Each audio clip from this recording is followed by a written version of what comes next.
Right. Where are we at, Andrew? Right now we are outside the studios of Bad Boy Entertainment. We have just secured an interview with Mr. Jack Knyte, a producer who has done work with many of artists. Maybe the better known cuts would be Touch It by Monifah, came out in 1998, sampled White Horse. Anyhow, we are outside the studio. We're going to interview Jack Knyte. We are just near Times Square. The studio is right behind me, which is right over right there. 321 West 44th.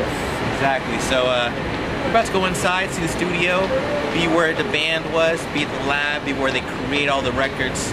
NJS4E, baby. Remember, Bad Boy, Puffy, was from the New Jack era, and he actually stewarded the New Jack era into hip-hop soul. So this is a very interesting and meaningful experience we're about to have. So, you know, join us as we embark on this mission to dig a little deeper into the production expertise of the Hitman via Jack Knyte. Yeah. Let's go.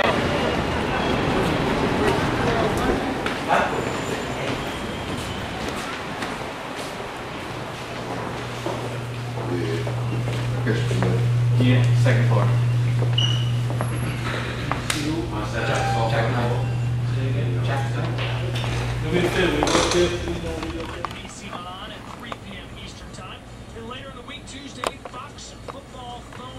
That, of course, is the Big Papa. That is the platinum plaque. Who's it given to? Presented at Daddy's House Recording Studio. We are in Daddy's house. This is where a lot of the original Bad Boy recordings, some might call the golden era of Bad Boy, where you had Craig Mack, Faith, Notorious B.I.G., Total, basically everything all the way up to '97 with the Notorious B.I.G.'s album, Life After Death. Junior Mafia's got their plaque up here. This one is for, that's the gold record of Junior Mafia's Players Anthem. And there it is, 94 to 97. So this is Jode for NJS4E, just about to talk to one of the main hitmen for Puff Daddy's Bad Boy Records. This is, of course, Mr. Jack Knyte. How you doing, man? Doing great, man. How y'all guys doing? Very good. So, what are you working on at the moment? Anything special? Wow, I have a lot of things. This year has been real good for me. I've been working with a lot of new people. Keyshia Cole, for one. I got a chance to work with her on Puff's album, Press Play, and I was fortunate to write the song last night. And then I got a chance to work with her again with Missy on a song called Let It Go, with Little Kim, Missy, and Keyshia Cole. So. But right now there's some new acts we're working on. There's an act that's coming out of the TV show called Making It a Band. And all the guys who made the band are doing an album. So that's going to be fun.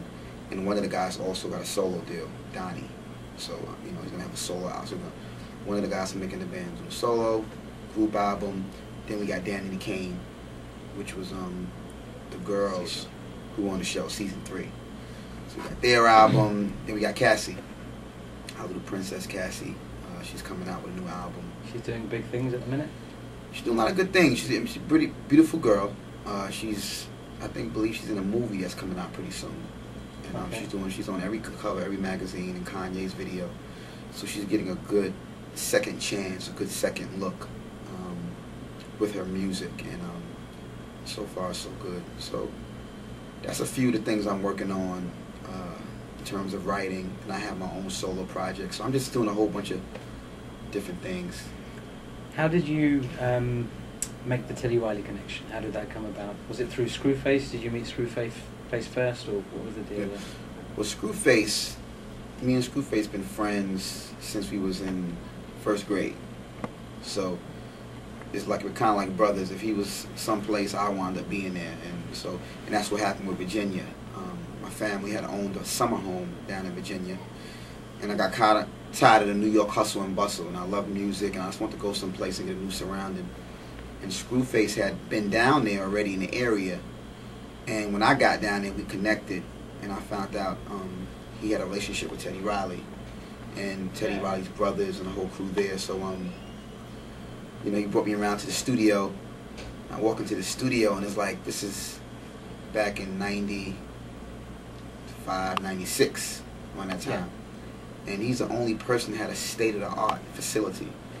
It was, I mean, Michael Jackson plaques and all types of, just, it was crazy how the studio was set up, all digital, and just the feel of it. You know, back then, even now, something of that caliber would still be considered like, you know, state-of-the-art. But that was back in 95, he had a studio like that. So his music, to me, you know, well, music was the connection with me to him ultimately. But Screwface was the person that initiated the contact, and we all made friends and made records. What was the first record you'd say put Jack Knyte on the map? It has to be the first record that really put me on the map, that people know that I was behind this work, I was behind this music. It was a song I did with an artist called Monifah. And Monifah at the time, she was a black artist on Universal Records, and she had albums out prior, but they was trying to, you know, reinvent her and have her fans reconnect with her. And me being a fan, every time I seen a Monifah video, she would always sing these nice, soulful, sultry songs. But I kind of always seen her as a sex symbol. You know, in my mind, I was always wondering, wow, she, you know, if she would sing like this. And yeah. So when I got to work with her finally, you know, I wasn't trying to do a sultry R&B song. I wanted to do a song as how I seen her all this time. And so are you saying you had a crush on Monifah? Yeah, I had a little crush, you can say. Okay. Yeah, I had a little crush on Monifah. And a whole bunch of guys had a crush on Monifah. But she was one of those, you know, she was a sweetheart to the urban R&B world. And but I wanted to kind of put my twist with it, and we made Touch It, up-tempo song. Club became the first multi-platinum single of my career I ever had worldwide, and for Universal Records as well. It was something new for them because they were a pretty new company at the time. So that was the first record that put me on the map. It had my name in the record. People always joke around. How did you feel? How did you feel? What was your reaction when you first found out that I got a multi-platinum record? I've done this. I did this. How does that feel? It was surreal to me. It was surreal knowing that this is something that I wrote in my kitchen, something that I wrote with a box and a radio, and it's actually playing and people repeating it. And just the intro of the song where I go, Jack Knyte in the cold of the house, all I want to do is make you bounce. That part would have never been on the song if it wasn't for Screwface. Because Screwface says, you know, because he heard me humming or mumbling something in the corner, and I was on Jack Knyte in the cold of the house. He was like, hey man, go put that on, the song. And I was like, nah, I don't, you know, because I'm real humble. I don't want nobody to, I want to outshine on their own record. And you know, I believe in the art form. I believe in writers should be writers and artists should be artists, especially then. And he's like, man, I'm telling you, man, it sounds hot. Put it on the beginning. People gonna know you did the record. He kindly forced me to do it, finally, and that was a main staple of that record. People know the record from that. So how did you grow from there? So you did the Monifah record. You had the Gypsy Blues album. Who is Jack Knyte? I liked that song. Jack Knyte, yeah. I thought that was cool. Yeah. And there's a couple of tunes on there. I like the album. Yeah, thank you. What happened with the album? I don't think it was promoted right or something. Because I think there were high expectations for that one. Yeah, a lot of high expectations for the album. Universal fully supported me in-house. I mean, from the staff, from Gene Riggins, Jocelyn Cooper, Doug Morris, Melvin Winter. The whole building was behind the Jack Knyte project, because I had given them hit records for their artists. I was, you know, doing hit records for other people and Puffy and everybody. And this was my baby. This was my album. And they kind of caught on to that vision. And but being a new company, you also, it's more about media outlets and relationships with radio and BET. And some of those relationships were just coming into form.